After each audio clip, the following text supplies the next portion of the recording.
Elon Musk has flatly denied report by the Wall Street Journal that he was in initial talks with Saudi Arabia about a Tesla plant in the kingdom. But still, leaders are coming to meet him all the time. Dr. Alex Coman, our economy expert, is with us. Good evening, Alex. Good evening. Good evening. Tonight from Jerusalem. What's this fascination with Elon Musk? I mean, how many Tesla plants can he build? Well, he's building those mega factories around the world, and as a result, many countries are trying. Prime ministers are trying to meet with him to get him to install the mega factories in their countries, because these are also very sophisticated factories. Now, the funny thing is that on one hand you have Saudi Arabia. Even though he denies it, I don't think anybody takes this denial seriously. The fact that he denies it is insignificant. But Saudi Arabia can offer, in addition to very cheap energy, both oil and solar energy, it can offer access to rare metals, which are really important for the manufacturing of those batteries. So that's very attractive. On the other hand, you have Turkey.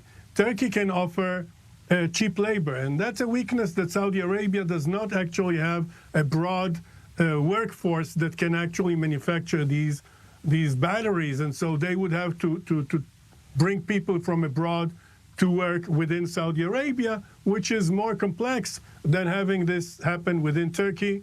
I mean, Turkey is very attractive both in terms of cheap labor and qualified labor. Mm-hmm. So, meanwhile, Elon Musk is meeting everybody. It's good for him, right?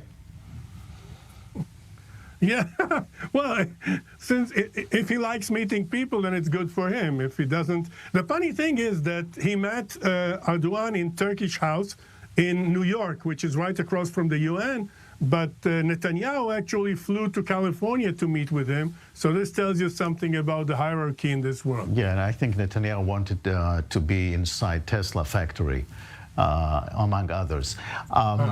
Speaking of Turkey, they are still in the midst of a very serious economic crisis, and now they are starting to plan. What do you see is planned there? Well, what I see Turkey doing is there is basically a number of countries that are rogue countries, and they're trying to build some sort of a coalition. So you see, of course, China, Russia, Iraq, and Turkey is benefiting from its position in the sense that it's a member of NATO, and on the other hand, it has a gray area that can benefit from both sides. So it's very, very advantageous when you can get oil or gold from Iran, when you can get coal from Russia, which is mined from Ukrainian areas. So it's very nice for Turkey to be in NATO, but to be benefiting from other people's troubles as well.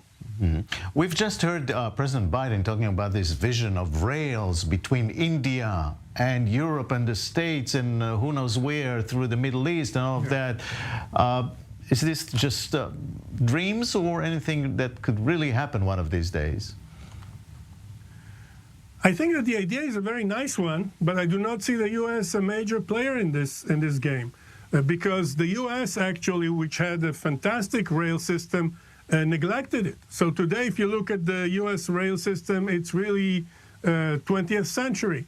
Countries that are leading this are primarily China. I mean, if I were to think about a country installing mega rails, that would be China, because they have very, very rapid bullet trains. Japan has similar trains as well. So I think it's a nice vision. I do not think that the U.S. is a very powerful or a very advantageous player in this particular game. Dr. Alex Coman, thank you very much.